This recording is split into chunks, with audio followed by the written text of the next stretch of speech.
So today I want to walk you through this citation video that I created, mostly because I want to talk about establishing an ethos, that we are establishing our credibility as a writer before we bring in our sources, right? But those sources definitely help us to continue to establish that credibility. So I'm just going to get right into this PowerPoint.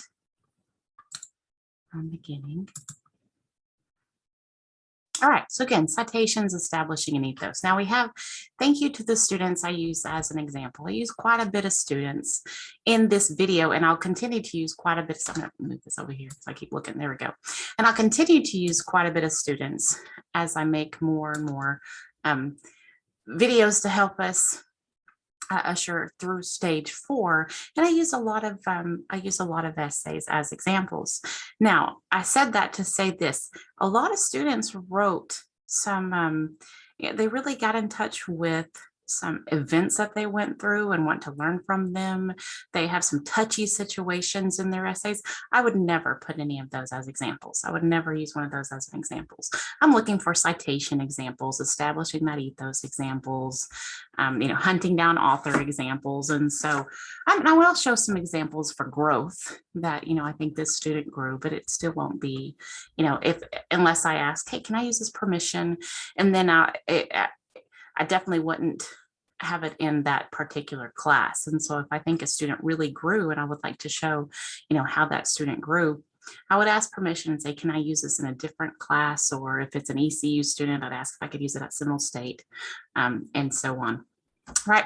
So, but if I were to use student essay examples in order to teach us about citations and other ideas, if I were to use if you were to use particular little spots of your essays, let's say that I have a student for my 8 a.m. class, an example in there. Well, I'd have to make a different PowerPoint to show in my 8 a.m. class. So that way my 8 a.m. student wouldn't, say, oh, that's mine. No student around you will know unless you say, hey, that's mine, and you should be proud of it. It's a teaching example. It's not a here's what I did wrong, here's what I did right. They're teaching opportunities, right? And so my next slide just says, ain't nobody got time for that, because I just can't, I can't make multiple PowerPoints, multiple slideshows that go into that use all these different essays, right? So if I find a good example, then it's going to poke it in there, because if it doesn't have anything where students are touching on these really touchy situations, then I use my judgment to say, this is a good teaching example. And so anyway, so I had to say thank you for having a teaching example in your essay. And there's a lot that I missed. There's a lot that I can bring in. I narrow it down to what I think is the best teaching example. And so I'm constantly like, should I use this one? Should I use that one? Should I use this one? Should I use that one? Well, I can use that one later. And so if you don't see yours in here, it'll probably be in a future one, or it almost made it in. And so, all right. So in talking about using sources and citations, we must first establish that foundational ethos, right? The foundational ethos. Now, we talked about ethos, pathos, and logos, especially on Monday and Tuesday. We talked about that, and that ethos is our credibility as a writer, right? And we have to balance between pathos and logos, between passion and logic, to establish that credibility as a writer.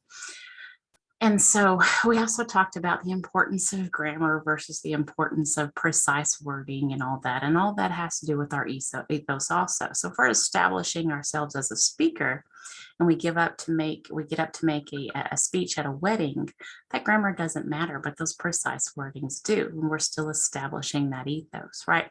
So to form that foundation of our credibility as a writer, we focus on what we know and understand. We focus on the bottom of Bloom's taxonomy here. The foundation of all 3 essays have been our knowledge and comprehension, what we know and understand. We then analyze and applied outside sources and other ideas to that foundation, right? So here's our foundation, and we built on top of it. Because the foundation of learning has always been personal experience, what we know and comprehend. We simply build on top of that, right? Though Bloom's pyramid is a pyramid, as Bloom's taxonomy is a pyramid going from the bottom to the top, it's not linear, meaning we don't go from one to the next, to the next, to the next, and then we're done. Actually, we're constantly doing a circle, constantly doing a loop. As we reach evaluation, which is where we are now, these new outcomes form our new knowledge and comprehension, right? So we start back at the bottom because we have all new knowledge, and now we can build on top of that and build on top of that. So we are forever building on top of a knowledge and comprehension foundation and constantly reaching evaluation, whether it's watching a movie, reading a book, or finding these deep ideas from life circumstances. All right, so again, we'd like to establish that ethos early on with our structure. So essays are not linear. To establish an ethos, we must articulate those vital expressions of ideas early on. And here is an example. So we have here, I often contradict my values by being more concerned about what appears on my screen rather than investing in my meaningful relationships. Right? And then she goes, I believe that our generation has evolved. The depths of our relationships have been altered. So here she's establishing this ethos and saying, I know what I'm talking about because I'm using my own personal experience. I'm taking what I've learned and applying it to myself in my introduction, right? So before I bring in any type of sources, I know that I'm establishing that I know what I'm talking about early on in the introduction. Now for comp one, again, that is the I, me, my, talking about ourselves. And then for comp two, we will move on to a third person idea. But for now, it is a I, me, my. So I just use this as an example to show this person is establishing. If we don't establish that ethos in the introduction, if our introduction is broad and vague, and we don't have a good thesis statement, it doesn't matter who we bring into our essay because we never initially established our credibility as a writer, which is, again, our ethos. Right. So the next way that we want to establish that ethos or that credibility as a writer is to make sure that our works cited page and our in-text citations are correct, right? So if we have a great quote, it doesn't matter because we didn't give them the right kind of credit, right? That takes away from our essay when our reader is having to look here and look there and try to find, where those quotes came from. So here we have a last name and a page number. That's correct. And here we have just a name because it is the first word of a YouTube video. So if you notice, the works cited is in alphabetical order. There's only two, but it's still the S goes before the V. And so we have in work in alphabetical order. And both of them are summaries, right? So both students have summaries. So here we have, if you've noticed, for Simon, this is the first word of the works cited page, right? And so because the name of the YouTube video, Simon Sinek on Millennials in the Workplace, right? So whatever this first word here in our works cited needs to be what's down here in the in-text citation.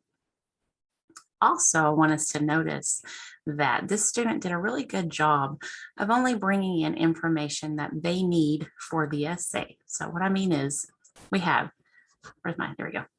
The expansion of technology regulates that leaving an impact is a goal that my generation must achieve, right? The student didn't say in the Simon Sinek YouTube video, Simon Sinek quotes that, or the student didn't bring in unnecessary information to the essay. They just went straight to the heart of the matter, those vital expression of ideas, right? And so if I want to know, what is this Simon? Who is this Simon Sinek? If I want to know, okay, well, where did this quote come from? Where did this idea come from? That's what the works cited page is for. We don't have to put all that in our essay because that's what this is for. This is for me as a reader to be able to find what this means, right? To look into this just a little bit more. And it can be some kind of, sometimes it can be a little bit, we have to ask ourselves, okay, what information do I need? What information do I not need, in my essay. And again, I think this student did a good job of leaving that out. And so did this student. The student did too, right? The student did too also. Both of them did a good job of leaving out what, of only quoting what they needed to quote and leaving the rest of it alone. All right. Now don't worry about this. For my ECU students, don't worry about the textbook on 555 to 561. My ECU students don't use a book, and that's what makes using a book a little bit harder for me. And I apologize to my Seminole State students, but using a book is just a little bit difficult for me because I'm setting up a class for 2 different colleges, and that it just gets a little hard for me to build a curriculum different for half my students. So I'll try to do better with that next semester. All right. We also would like to find an author when you can. Find the author whenever you can. So here's another example from a different student. And we have people wear masks all the time on social media platforms and show unrealistic expectations. So it's very good. What social media does not show is how everyone's life is just as imperfect as our own, says educateempowerkids.org, right? So here we have a website, right? Here we have a website that the student is quoting. And so like we talked about early on, we like to imagine that all of our sources are sitting around the table. You know, who's bringing, what are we bringing to the table? What is this person bringing? And whenever we have something like says educateempowerkids.org, that's kind of like an empty seat. You know, we don't really know who's there. It's the blind date. You know, we don't know who we're going to go on that blind date with educateempowerkids.org. I mean, it is a .org, but I'd say let's try to either put in, find the name, find the author when you can, or put in the organization, right? So instead of the .org, we'll put in says Educate Empower Kids, the Educate Empower Kids organization, you know, something like that is more what I would put in there, right? So to read it again, I hunted it down. I hunted down this Educate Empower Kids. It wasn't that hard. It was just a Google search. And I found that it actually does have an author by Maddie Barron.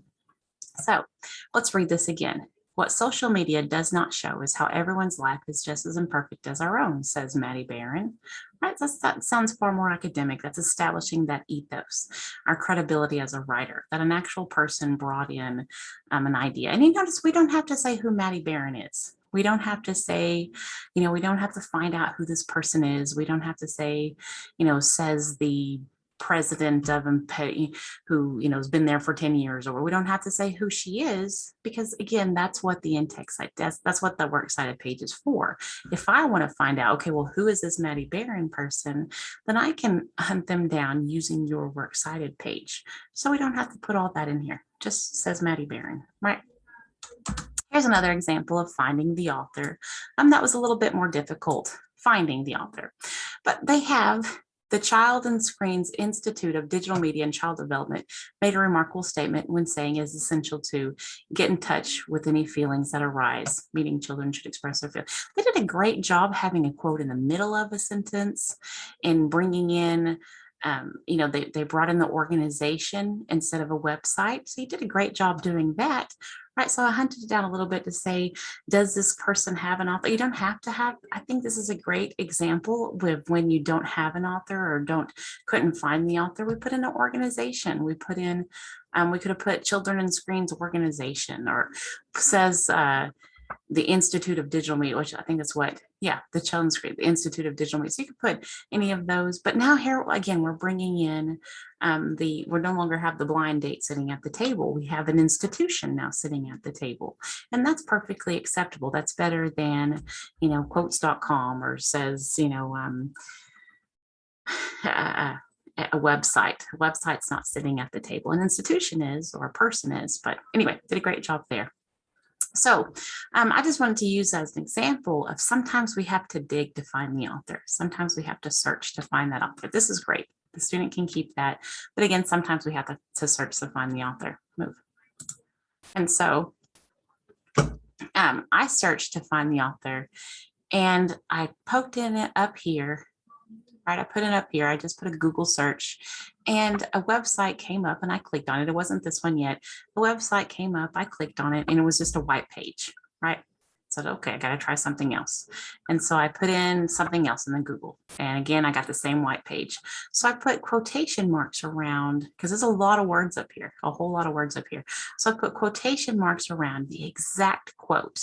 And lo and behold, whenever I did that, here is the actual picture perfect teens, media, and social and all that. So I found that, and then I scrolled and looked, found the quote, and it says, is to encourage them to get in touch with any feelings that arise from it. And the actual person's name is Elizabeth Bim. I think that's how you say her last name, but Elizabeth Bim. So there we go. I found a person who I can establish that ethos with, who I can bring, to my essay. I would have put Elizabeth Bim from the Institute of Digital Media and Child Development, made her remarkable, is what I would put Elizabeth Bim from. But if not, I mean, this is all great, right? And then for that in-text citation, this is the main reason why I brought this example in here. A lot of them, that I showed how you hunted down the author and hunt down the institution, right? But whenever we have a quote that's in the middle of a sentence, we want to make sure that our in-text citation comes in the middle, is right after the quote, right? So a lot of times the quote will end at the end of a sentence, but in this particular case, our quote ended in the middle of a sentence. So we want to go ahead and have that in-text citation in the middle of the sentence. So that's what that would look like. Get in touch with any feelings that arise. Comma shows the end of the quote, quotation mark showing the end of the quote, their name, meaning children, right? So we have, that's the grammar of having an in-text citation in the middle of a sentence, right? Now I want to go into, oh yeah, there's her name. It's circled her name. I forgot to do all these fun things. All right, so now we want to go into another way to make sure that we're establishing that ethos is to use an outside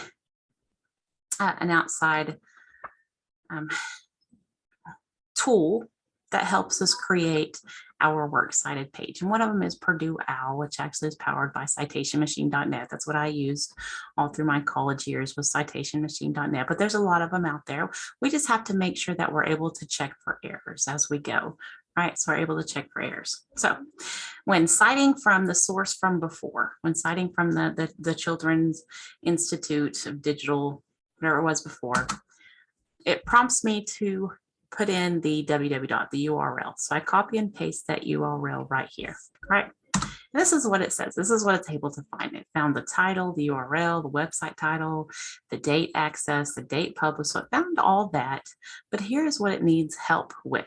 Needs help with finding that publisher or sponsor. And most places do. Most citation machines, most outside use this algorithm to find these ideas. And it's always kind of that, it's always in a hard spot to find. So it needs help finding that publisher and sponsor. So I press continue, and this is what comes up. All right, so I have this article title, and I went ahead and capitalized these. It didn't capitalize all those. And for MLA, we like those capitalized. And I typed in the, I don't think it had the author, so I typed in the author's names, right? It had this website title, it has the URL, when it was published and all that.